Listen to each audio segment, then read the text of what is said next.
রাজধানীর শাহবাগে ছাত্রদল এবং কেন্দ্রীয় শহীদ মিনারে এনসিপির সমাবেশ দুপুরে। এই মুহূর্তে শাহবাগে আছেন রিপোর্টার মনির হোসাইন এবং শহীদ মিনারে আছেন আলামিন তুষার। সরাসরি প্রথমে যাচ্ছি মনিরের কাছে। জুলাই আগস্টের যে গণ অভ্যুত্থান, সেই গণ অভ্যুত্থানের বর্ষপূর্তি উপলক্ষে বাংলাদেশ জাতীয়তাবাদী ছাত্র দলের ছাত্র সমাবেশ আজ কিছুক্ষণ পরেই শুরু হবে।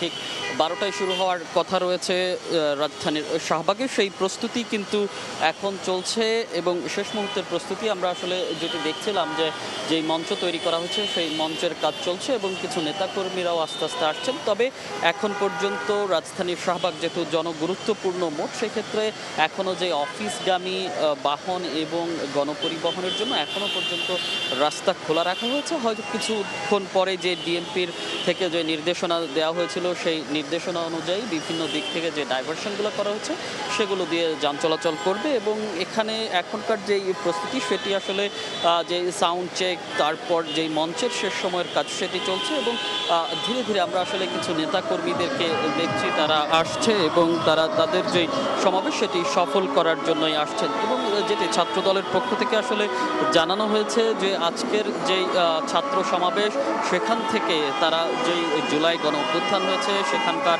শহীদদের স্মরণ করতে চান, যে আহতরা আছে তাদের সুচিকিৎসার জন্য তারা দাবি রাখতে চান।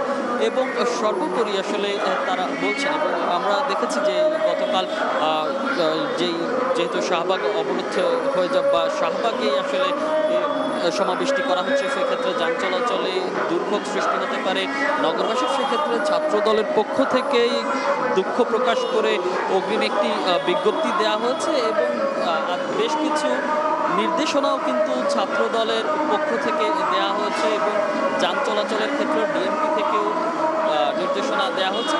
তো মোটামুটি বলা চলে ঠিক 12টায় ছাত্র দলের যে ছাত্র সমাবেশ সেটি শুরু হবে। শেষ মুহূর্তের প্রস্তুতি এখন চলছে। আমরা যাইতে চাই তো শহীদ মিনার, সেখানে জনসমাবেশ করবে জাতীয় নাগরিক পার্টি এনসিপি। সেখানে আছেন আমাদের সহকর্মী আলামিন তুষার। আমরা যাচ্ছি তুষারের কাছে। এনসিপির আজকের যে প্রোগ্রাম, যেই জনসমাবেশ, তার যে প্রস্তুতি তা কিন্তু আসলে শহীদ মিনারে শুরু হয়ে গেছে এবং চলছে অনেকটাই।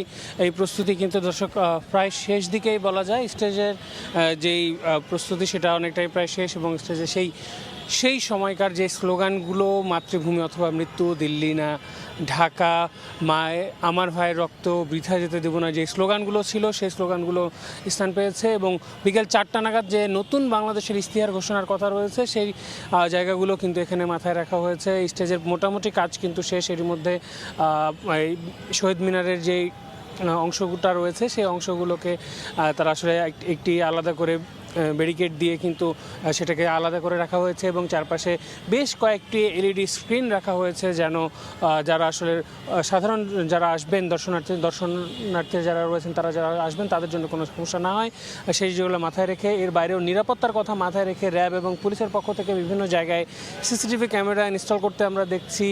মাইকিংয়ের যে মাইকগুলো রয়েছে সেই মাইকগুলো এখনও ইনস্টলের কাজ চলছে। এর বাইরে আমরা সকাল থেকে এখনও পর্যন্ত তেমনভাবে কোনো নেতাকর্মী বা যারা রয়েছেন তাদেরকে এখনোভাবে দেখিনি। যারা আয়োজক কমিটির সঙ্গে জড়িত তারাই আসলে এখনো পর্যন্ত এসেছেন, এরকমটা আমরা দেখেছি এবং তারাই আসলে অবস্থান করছেন আশপাশে। আমরা দেখেছি যে বিভিন্ন জায়গায় যারা রয়েছেন তারা কিন্তু অবস্থান করছেন এবং বেলা 3টা নাগাদে যেহেতু মূল প্রোগ্রাম শুরু হবে, তারপরে ধীরে ধীরে সেই জায়গায় যাবে এবং সেই জায়গা থেকে যারা আসলে অবস্থান করছেন এখনও তারা, আমরা যতটুকু জানতে পেরেছি, বেলা 12টার পর থেকে আসলে নেতাকর্মীর সমাগম ধীরে ধীরে এখানে বাড়তে থাকবে, এরকম তথ্য কিন্তু এখনও পর্যন্ত আমরা হাতে পেয়েছি।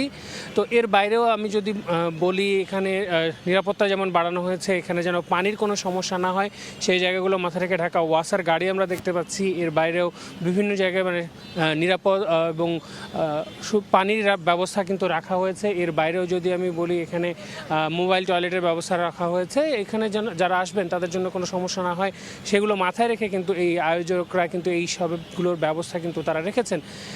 এছাড়াও যদি আমি বলি, এখানের যেই অবস্থা, সেই অবস্থা থেকে খুব দ্রুতই যখন নেতাকর্মীরা আসা শুরু করবেন সেই সবশেষ আপডেটও কিন্তু দর্শক আপনাদেরকে আমি জানিয়ে দেবো। তো এই ছিল এখনও পর্যন্ত আমার কাছে শহীদ মিনার থেকে এনসিপির যে জনসমাবেশ আজকের, তার সবশেষ তথ্য। ছাত্রদল এনসিপির সমাবেশের খবর জানতে এখন সরাসরি ছিলাম শাহবাগ ও জাতীয় শহীদ মিনারে।